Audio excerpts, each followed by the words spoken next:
Hi hello ನಮಸ್ಕಾರ. ಹೇಗಿದ್ದೀರಾ? ಎಲ್ಲರೂ ಆರಾಮಾಗಿದ್ದೀರಾ ಅಂತ ಅಂದ್ಕೊಳ್ತೀನಿ. Welcome back to my channel. ಇದು ಈಸ್ಟರ್ ಇದು ವ್ಲಾಗ್ ಆಗಿರುತ್ತೆ. ತುಂಬಾ ಲೇಟಾಗಿ ಹಾಕ್ತಾ ಇರುವಂಥದ್ದು. ನಿಜವಾಗ್ಲೂ ಹೇಳ್ತೀನಿ, ಟೈಮ್ ಮಾಡ್ಕೊಂಡು ಮಾಡ್ತಾ ಇರುವಂಥದ್ದು ನಾನು.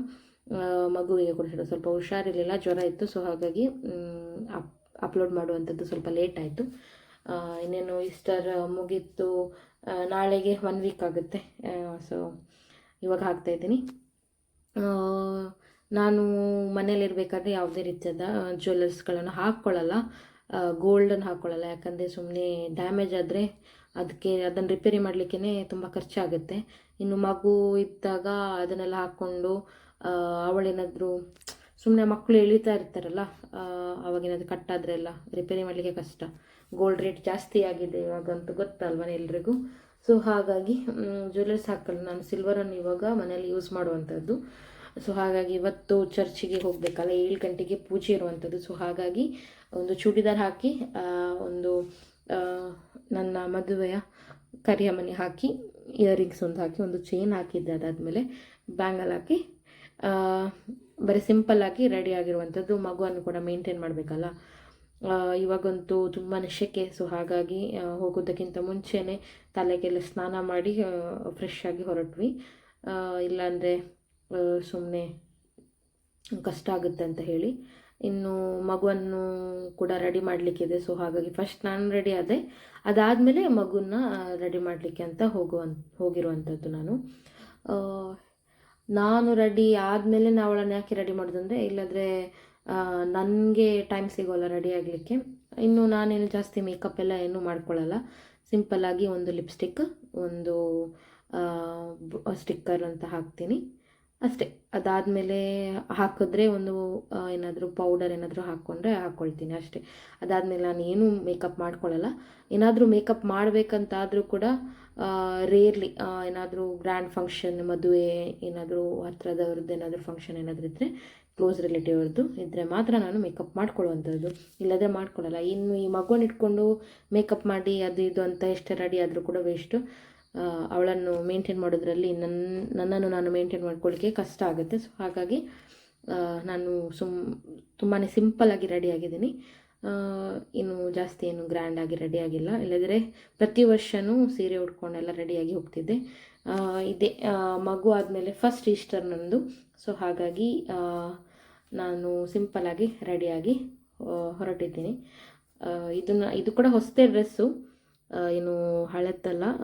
ಸ್ಟಿಚಿಂಗ್ ರೀಸೆಂಟಾಗಿ ಮಾಡಿಸಿರುವಂಥದ್ದು, ಹಾಕೇ ಇಲ್ಲ. ಅದಾದಮೇಲೆ ಸ್ಟಿಚಿಂಗ್ ಮಾಡಿ ಇಟ್ಟಿರೋದಷ್ಟೇ. ಸೊ ಇದು ನನ್ನ ಫೈನಲ್ ಲುಕ್ ಆಗಿರುತ್ತೆ. ನೋಡಿ ಹೇಗೆ ಕಾಣ್ತಿದ್ದೀನಿ ಅಂತ ಹೇಳಿ. ರೆಡಿಯಾಗಿ ಆಯಿತು. ಇವಾಗ ಹೋಗಿ ಮಗುನ ರೆಡಿ ಮಾಡಬೇಕು. ನೋಡಿ ಮಗುನ ಕೂಡ ರೆಡಿ ಮಾಡಿಸ್ದೆ. ಹೇಗೆ ಕಾಣ್ತಿದ್ದಾಳೆ ನನ್ನ ಮಗಳು? ತುಂಬಾ ಕ್ಯೂಟಾಗಿ ಕಾಣ್ತಾಳೆ. ಎಲ್ಲ ಸೇಮ್ ಡ್ರೆಸ್ಸಸ್ ಹಾಕ್ಕೊಂಡಿದ್ದೀವಿ, ಎಲ್ಲ ಸಿಮಿಲಾರಿಟಿ ಇದೆ.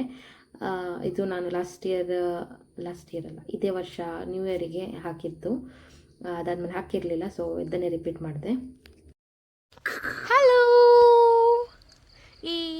V are ready for Easter. Happy Easter baby, happy Easter ಪಿಂಪು, ಹ್ಯಾಪಿ ಈಸ್ಟರ್. ನಾನು ರೆಡಿ, ಮಗಳು ರೆಡಿ, ಹಸ್ಬೆಂಡ್ ರೆಡಿ. ನೋಡಿದ್ರಲ್ಲ ಹೇಗೆ ರೆಡಿ ಆಗಿದ್ವಿ ಅಂತ ಹೇಳಿ. ಸೊ ಇದು ನಾವು ಹೊರಡೋದಕ್ಕಿಂತ ಮುಂಚೆ ನಾನು ಅವಳಿಗೆ ಸ್ವೀಟ್ ಪೊಟ್ಯಾಟೊ ಅಂದರೆ ಸಿಹಿಗೆಣಸಿನ ಒಂದು ಪ್ಯೂರಿಯನ್ನು ಮಾಡಿಕೊಟ್ಟಿರುವಂಥದ್ದು. ಮಕ್ಕಳಿಗೆ ಇದು ತುಂಬಾ ಪೌಷ್ಟಿಕಾಂಶ ಕೊಡುವಂಥ ರೆಸಿಪಿ ಆಗಿರುತ್ತೆ. ಇದರನ್ನೇನು ಮಾಡಲಿಕ್ಕೆ ಏನು ಕಷ್ಟ ಇಲ್ಲ. ಕೆಲವರು ಅದನ್ನು ಸ್ಟೀಮ್ ಮಾಡಿ ಕೊಡ್ತಾರೆ. ನಾನು ಡೈರೆಕ್ಟ್ ನೀರಲ್ಲಿ ಬಾಯ್ಲ್ ಮಾಡಿ ಅದೇ ನೀರನ್ನು ಉಪಯೋಗಿಸಿ ಗ್ರೈಂಡ್ ಮಾಡಿ ಕೊಡುವಂಥದ್ದು. ಕೆಲವರು ಸ್ಮ್ಯಾಶ್ ಮಾಡಿ ಕೊಡ್ತಾರೆ.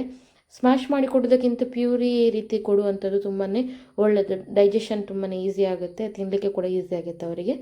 6 ಮಂತ್ಸ್ ತುಂಬಿರೋ ಮಕ್ಕಳಿಗಾದರೆ ಅದನ್ನು ಗ್ರೈಂಡ್ ಮಾಡಿ ನೀವು ಚಹಾ ಕಾಫಿಯನ್ನು ಸೋಲಿಸ್ಕೊಳ್ತೀರಿ ನೋಡಿ, ಆ ಒಂದು ಏನು ಐಟಮ್ ಇದೆ ಅದರಲ್ಲಿ ಸೋಲಿಸ್ಕೊಂಡು ಅದರಲ್ಲಿ ಬರುವಂಥ ನೀರಿನ ಅಂಶ ಏನಿದೆ ನೋಡಿ, ನೀರು ಮತ್ತು ಇದು ಎಲ್ಲ ಸೇರಿ ಬರುವಂಥ ಅಂಶ ಏನಿದೆ ನೋಡಿ, ಅದನ್ನು ಕೊಡಿ.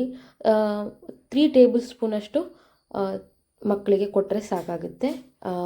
ಅದೊಂದು ಹೆಲ್ದಿ ವೇ.